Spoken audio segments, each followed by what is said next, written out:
Hi there, and welcome back to Tim Talks. Today we are talking tofu burgers. You are not going to believe this recipe. You know, working with tofu is really often difficult. I, for the longest time, could not figure out what the heck to do with it. It's, you know, it seems like a healthy food. I like to replace meat a couple of times a week, and I think this is an excellent way to do it. I found this recipe, or the recipe that this is based on originally, on All Recipes. And so this is my version of that, and I'm going to make a really huge batch of it because I like to keep these around in the freezer for those days when I need a really quick lunch or when I come home from work and I just don't feel like cooking, which happens rarely, but sometimes it does. Anyway, let's see how this goes. I started off here with 4 packages of organic tofu, extra firm, and the first thing you have to do is freeze them for 3 days. I know this sounds like a crazy step, but it really makes a difference in the texture of the tofu.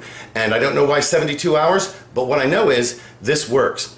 Once that's over, you want to bring them out and thaw them, which you can do either by simply leaving them in room temperature for about a day, or you can simmer them in a pot of boiling water for, I think, about 30 minutes or so. Anyway, you want to check before you squeeze out the water that they're not still frozen in the center. Anyway, these I let defrost naturally at room temperature, and I'm going to show you how to squeeze the water out of the excess water that we don't want in our tofu burgers.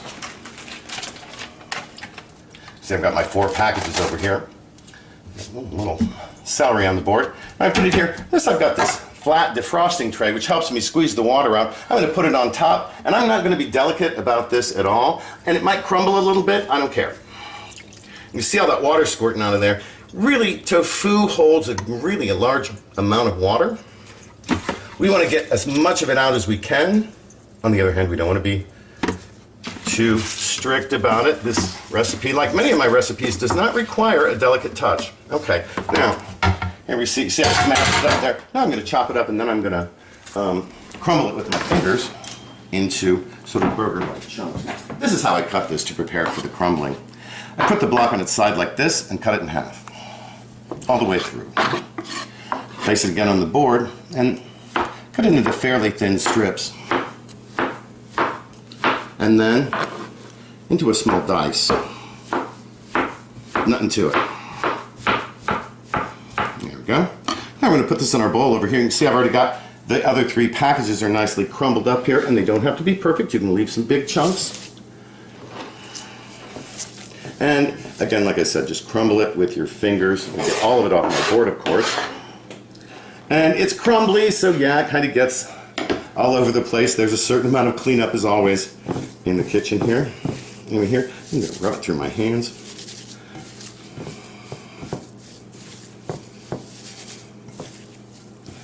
And there we pretty much have it. Now for the rest of the ingredients to flavor this, here's what we're going to do. I've got a number of ingredients that are really lovely. I'm going to start off with some aromatic vegetables that I've sauteed in olive oil over here. What I've got here is 2 big onions in a small dice, 2 big ribs of celery, also small dice, and 2 big old shredded carrots that I'm going to put in here. We're just going to add this right directly into the tofu. It doesn't matter that it's hot at all. Maybe a spatula to get all the goodies out of there.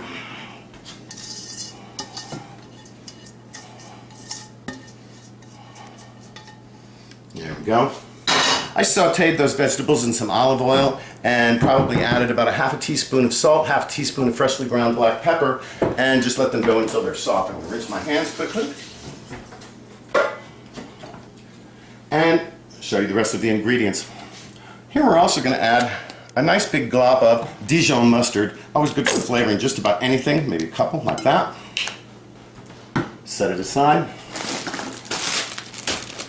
We're also going to add, for each package of tofu, we're going to add a half a cup of grated Parmesan cheese. I use some really nice Parmesan cheese, not the cheapest, as I do in other recipes I have. I've got 4 packages, so that's going to be 2 cups of grated Parmesan cheese.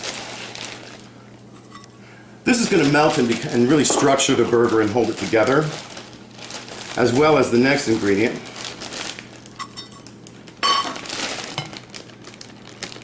which is 4 large eggs. Well, I'm going to stir this up first. The next ingredient, we're going to have 4 large eggs. We're going to beat lightly, and then we're going to mix those in. That'll kind of hold this together. What you're going to find when you make this yourself is that the burgers at first, when you form them, they hold together very loosely, and you're probably going to worry about it a little bit. You don't need to, because again, the cheese, when it melts in the oven, is going to hold these together nicely. Where's my fork? Here we go. Here we've got 4 eggs. I've added a little salt and pepper to them. I always season at every stage. Really a good practice. I'm just going to pour that right on in. Where's my spatula? Again, I don't want to leave any egg in the bowl because it's silly to throw it away. And then I'm going to also flavor this with about a tablespoon of Italian seasonings and 2 teaspoons of garlic powder. Let's put that right in there. You could also use fresh garlic if you like. I just like the strength of garlic powder in this kind of recipe. And again, tofu needs flavor. I'm going to give this a nice stir here. I want to incorporate the ingredients really nicely. You could also use your hands to do this. I'm going to use this little paddle.